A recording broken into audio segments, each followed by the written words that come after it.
Hi, this is Stephen H. Begleiter. I thought I'd read a chapter from my book, Leaving Cleveland, Chapter 19, The King and Queen of Kitsch.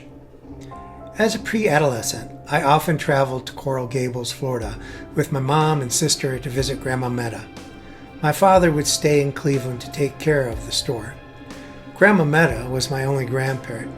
Other extended family that I was aware of were either living in Israel, across the United States, or dead, victims of the Holocaust carried out in Europe during World War II. My maternal grandfather died before I was born, and we were forbidden to mingle with our cousins in Cleveland for unknown reasons. Grandma Meta eventually moved in to spend her last years with us.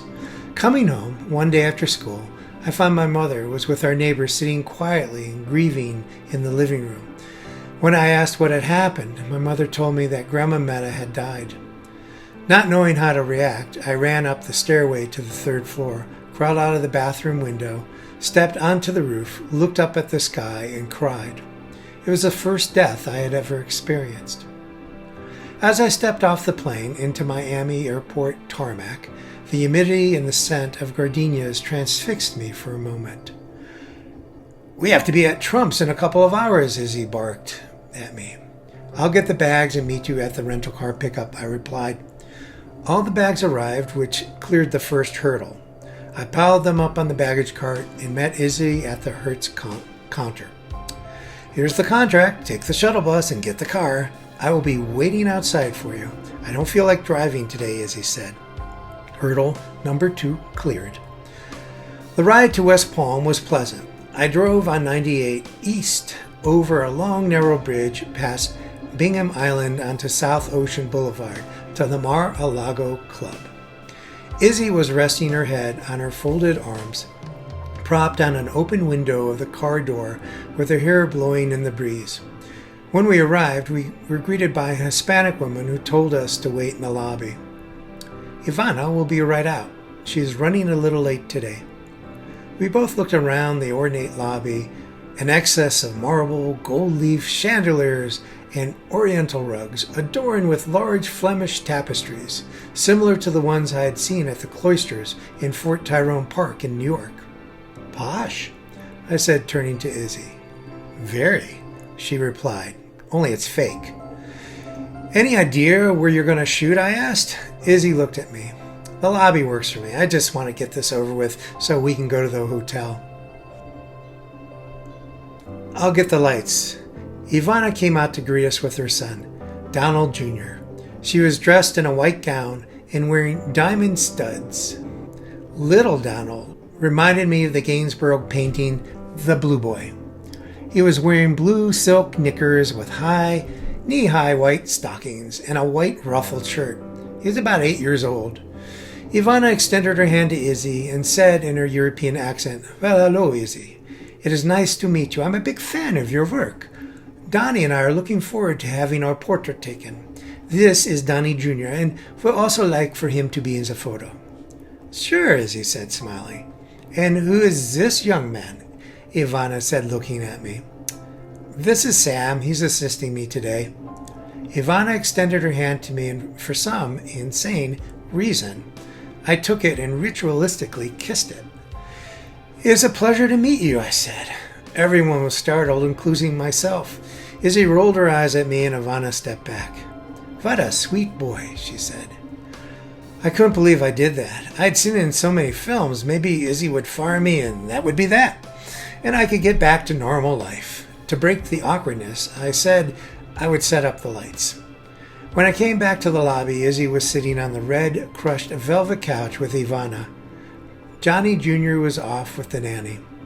"Excuse me, Izzy, where would you like me to set up the lights?" They both looked at me. "Right here. I want to photograph the family sitting on this couch." "Ivana, what time is Donald showing up?" "He will be here soon.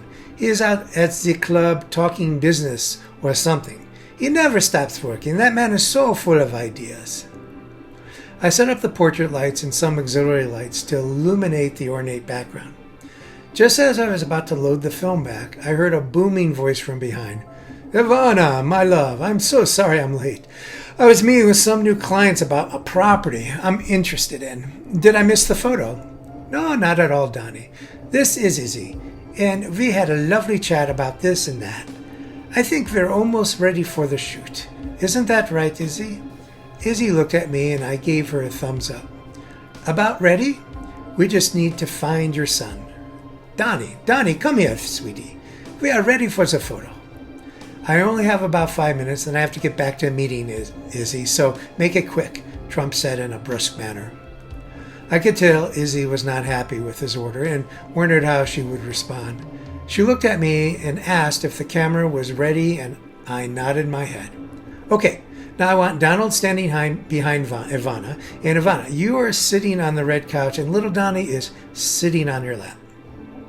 This was to be one of the most formal portraits I had ever seen Izzy take, and I wondered what she was up to. Everyone did as they were told. Okay, is everyone ready? Look here. Izzy took one photo and said, okay, perfect, that's it. Donald, startled, how do you expect to get a great shot of me by only taking one picture, he asked. You only have 5 minutes, so I'll take my chances, Izzy responded. No, that's a huge mistake. What if someone had their eyes closed? Then one of you will look like you're sleeping, Izzy said. Okay, how much time do you need? Trump asked. 20 minutes in total control, Izzy said. Trump looked at her and smiled. I like you. You're a good negotiator. Not as good as me, but you have chutzpah. Is that how you people say it? My people? Izzy asked. You know what I mean, Trump said. Let's get started. You now have 19 minutes. Izzy went into action and got the trio to look ridiculous without knowing it. It was at that point I realized her genius as a portrait artist. It wasn't so much about the lighting, the composition, or any formal elements of portrait photography. It was how she took control over her subjects and had them submit to any whim she could imagine. The more provocative, the better.